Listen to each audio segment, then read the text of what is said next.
time for another Codewars challenge. This one is a level 7. We're doing it in Python, and it's called Area of an Arrow. As always, there will be a link to the challenge in the show notes right below the video if you want to try it out before watching my version of the solution. It's always kind of the best way to learn is by doing it on your own. So let's get started. Okay, so the challenge is we're trying to calculate the area of an arrow, or areo as they call it.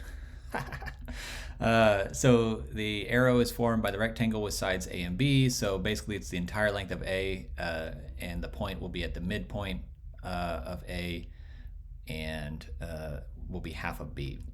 So if memory serves, the area of a triangle is 1/2 base times height. And so basically we're going to return 1/2 times all of A times 1/2 of B. So I think this is going to work. Let's test this out. Oh, I should probably multiply there. Times B. And initial test pass. Let's do a full submission. And not too bad, nice and easy.